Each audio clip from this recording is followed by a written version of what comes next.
If you told me a year ago that one dinner would flip my entire life upside down, I'd have laughed. But it's true. The night my wife tossed wine in my face was the night everything came apart. More importantly, it was the night I finally stood my ground. What followed after that shocked everyone. Her family, even me. I still remember every detail, every cent, every clatter of that night. But to really understand, I need to take you back.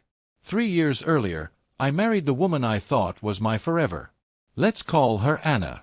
She was witty, beautiful, and she made me believe I could do anything. We met at a friend's wedding, danced until morning, and from that day on, we were inseparable. Our first year was bliss. Late-night walks, cooking side by side, dreaming about trips we couldn't afford. We'd talk about our future endlessly. I thought we were building something real. But marriage shifted things, little by little. At first, it was barely noticeable. Her family started dropping by. At first, just Sunday dinners, I didn't mind.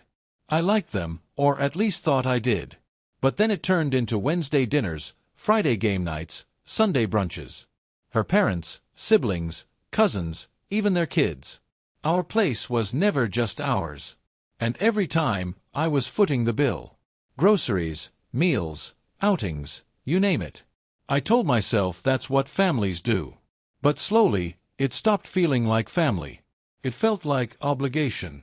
Like I was just an ATM paying for entry into their circle. I finally mentioned it once, after a pricey steakhouse dinner celebrating her brother's latest job, one of many that never lasted. I told Anna I was drained, financially and emotionally. She brushed it off, saying, "Don't worry, money comes and goes. My family just loves being with us." But it was never us. It was always them. I barely saw my own parents anymore. They asked if I was happy, if Anna let me rest. I lied and said yes. I still wanted to make it work. I loved her. I told myself it was just a rough patch. So I kept giving, kept paying, kept emptying myself. Then came our 3rd anniversary. I'd planned a quiet trip, just us two. She smiled when I told her and said, "That's sweet, but let's just do dinner." I agreed, thinking maybe we'd finally get a night alone. I booked a table at a nice Italian spot she'd been wanting. I picked her up with flowers, dressed sharp. She seemed distracted, texting a lot, but I ignored it. I told myself, tonight will be good. We walked in, and there they were. Her entire family, all waving and smiling at the bar. 10 people. Anna grinned. Surprise! I thought it'd be fun if everyone came. I forced a smile, but inside, I cracked. All I'd wanted was one evening with my wife. The table was chaos. Her brothers ordered pricey cocktails. Her sisters chose the most expensive appetizers. Her dad ordered the finest bottle of red. Anna glanced at me, daring me to object. I stayed silent. I just nodded. Through dinner, no one asked about me. They laughed, they joked, they filled the room, while I faded into the background. Then the bill came. Over $900. My stomach sank. I leaned toward Anna and whispered, "Maybe everyone can chip in this time. It's a lot for one person." The table froze. Anna's face hardened. Loud enough for all to hear, she snapped, "Are you serious? You're really going to embarrass me like this?" Her brother muttered. Her mother sighed. I tried to stay calm. "I just think it's fair." That's when Anna snapped. She grabbed her glass of red wine and threw it in my face. The restaurant went silent. I sat there soaked, stunned. Then she said coldly, "If you can't take care of my family, what good are you?" And something inside me broke loose. Years of silence, of swallowing pride, of being used, it all boiled over. For the first time, I wasn't sad. I was furious. At her, but mostly at myself. I stood, wiped my face, and said, "You know what? You're divorced. Don't come back. Your things will get to you in court." Her eyes went wide. Her family stared, mouths open. I grabbed my jacket. Anna shouted, "Wait, I didn't mean it. I was kidding. Please." Her brother stood, hand on my shoulder. "Come on, man. I'll pay. Let's move on." But I was finished.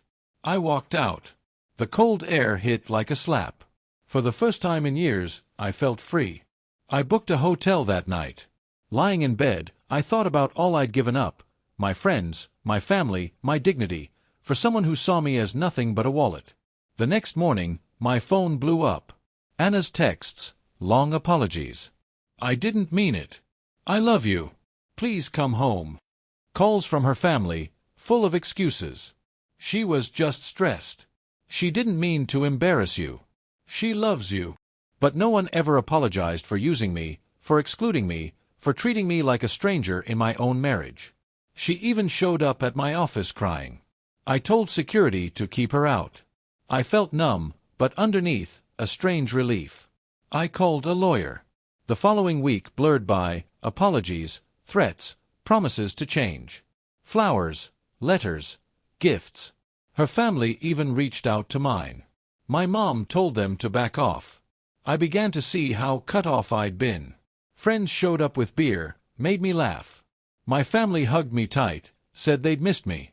For the first time in years, I felt like me again. Anna fought the divorce, tried to take the apartment, the car, even my dog. But my lawyer was sharp. We settled. She moved out. Months later, I heard she was dating another wealthy guy. No surprise. Her family tried contacting me, but I blocked them all. Looking back, I'm almost grateful for that night. If she hadn't humiliated me, I might never have had the courage to walk away. I might still be stuck giving and giving, getting nothing in return. People ask if I regret it. If I miss her. The truth. I don't. I miss the idea of love I thought we had. But not Anna.